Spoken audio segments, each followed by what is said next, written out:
आप पत्रकार इससे ज्यादा, मेरे से भी ज्यादा समझते हो कि एक तरफ किसानों की जागृति के लिए हम प्रयास कर रहे हैं, दूसरी तरफ सेशन होगा। हमारा ये भी होता है कि किसानों की बात रोज की रोज पार्लियामेंट के अंदर सेशन में जाए। जी, तो नई बातें भी आएंगी किसानों की, जो कुछ पिछले होता रहा है आपके, जिस तरह आपको उठा दिया गया, वो बातें आपकी नहीं मानी गई। उसके अलावा भी कोई नई बातें, किसानों की समस्याएं तो दिन पे दिन बढ़ रही है, जैसे आप कह रहे हैं, और हो भी रही है, पिछले के बिहार तक चले नहीं, तो कुछ और भी बातें, कोई नई एजेंडा आप लगाई, कुछ नई चीजें? देखिए, अगर नए एजेंडे की बात करते हैं तो सबसे बड़ा एजेंडा जो हमारा एसकेएम नॉन क्रिटिकल के एजेंडे पे है वो ये है कि भारत डब्ल्यूटीओ से बाहर आए। जब तक भारत डब्ल्यूटीओ से बाहर नहीं आता, देश बचता नहीं। केवल ये किसानों के लिए नुकसानदायक नहीं है, हमारे व्यापारी के लिए भी, छोटे दुकानदार के लिए भी, हमारे लेबर क्लास के लोगों के लिए भी ये डेंजरस है, हमारे सबके लिए ये डेंजरस है।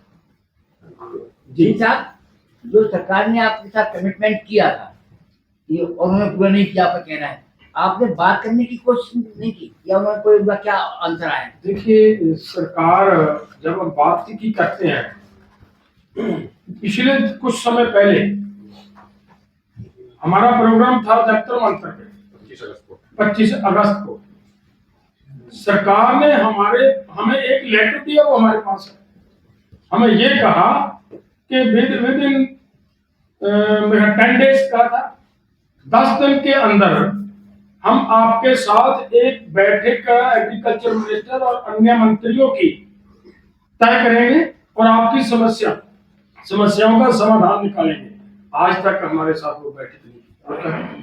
सर, जो जमीन अधिग्रहण हो रहा है किसानों का, सर उससे कितना नुकसान है देश को? देखिए, जमीन अधिग्रहण जो हो रहा है, खेती के, मैं केवल खेती की बात नहीं करूंगा, मैं तो ओवरऑल करूंगा देश के। जो आपने किसानों की बात करी है तो मैं सभी की बात जोड़ूंगा इसके साथ।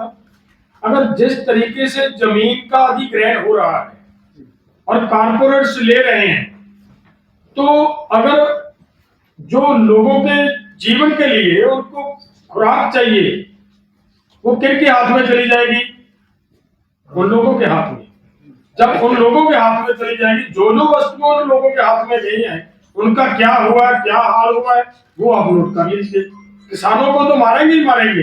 मुझे लग रहा है कि ये पॉलिसी, ये नीति पूरे हर एक वर्ग को, जो भारत के अंदर रोटी खा रहा है, सांस ले रहा है, सभी के लिए ये डेंजरस है। सर, अभी हाल ही में प्रधानमंत्री नरेंद्र मोदी ने मन की बात प्रोग्राम में किसानों से अपील की थी कि खाद कम से कम डालिए। तो ऐसा माना जा रहा है कि आने वाले समय में सरकार कोई फर्टिलाइजर नीति को लेकर कोई कानून ला सकती है, ऐसी चर्चा है। तो अगर फर्टिलाइजर डालना जमीन में कम हो गया तो जो पैदावार है वो तो एकदम से घट जाएगी। तो इस पे किसान मोर्चा और आप लोग क्या रुकते हैं? सवाल बहुत बड़ा है। मुझे ये लग रहा है इसके लिए मेरा ख्याल हमारे से ज्यादा तो ये मूवमेंट उन लोगों को करनी चाहिए जिन लोगों को खाने की वस्तुओं की प्रॉब्लम आएगी। ये उनके लिए होनी चाहिए। क्यों मैं कह रहा हूं, हम तो किसी तरह का तो फर्टिलाइजर डालते नहीं थे खेत में। बगैर किसी तरह का फर्टिलाइजर खेत में दिए हम अनाज पैदा किया करते थे, जिसको अपने आप ही वो ऑर्गेनिक अनाज था। लेकिन वो किसने कहा कि आप ये फर्टिलाइजर डालो? सरकारों ने हमें कहा। इसलिए कहा कि देश की पॉपुलेशन के लिए अनाज पूरा नहीं आ रहा। हमारी मजबूरी थी, उस समय अनएजुकेटेड थे। ये देखा कि ये थोड़ी सी जो देकर गए हैं, इसके बैड इफेक्ट क्या है उसे नहीं पता था, लेकिन उसको हमने अपना लिया, उसको अडॉप्ट कर लिया। जब उसको अडॉप्ट किया, उसका रिजल्ट हमारे सामने है। हम बाजार में गए, हमें बाजार ले जाने का वो एक रास्ता था। हमें बाजार में ले गए फर्टिलाइजर के माध्यम से, हमें बाजार में ले गए वो पेस्टिसाइड के माध्यम से, चले गए हम। हमारी वहां पे लूट हुई। 1 लीटर का पैकिंग जो किसी भी तरह का पेस्टिसाइड की, आप नोट कीजिए, आप जाइए, मतलब आप तो पत्रकारिता के लाइन के आदमी है, सभी इस बात को एक पल में पकड़ लोगे।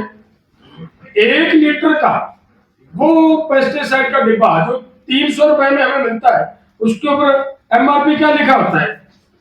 800 रुपया, 900 रुपया, ये लिखा होता है। इसका मतलब उसको लूटने के लिए 300 से लेकर 800 तक वो लूट सकते हैं लोगों को, और लूटा भी जा रहा है। उसी लूट की वजह से किसान के सर पे कर्ज है। एक पॉलिसी के, एक नीति के तहत किसान को मार्केट में ले जाया गया। उससे पहले किसान मार्केट जाता ही नहीं था। किसान तो अपने घर पे ही सभी कुछ पैदा करता था। ये इसके लिए जो आपका सवाल बहुत इंपॉर्टेंट सवाल है, ये पूरे देश की पब्लिक को, पूरे देश के लोगों को इस बात को महसूस करना चाहिए कि अगर इस रास्ते पे सरकार चलेगी तो अनाज कम होगा, तो उसकी पूर्ति कैसे करेंगे। जी सर, वही मैं कह रहा था कि अगर सवाल ये था सर कि अगर अनाज कम होगा तो किसानों की जो आय है वो और कम होगी, इसके बारे में सवाल।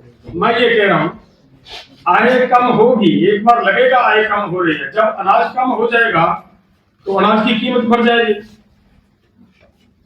ये समस्या पब्लिक के लिए है। जी किसी को 1 to 1 लेंगे तो एक-एक करके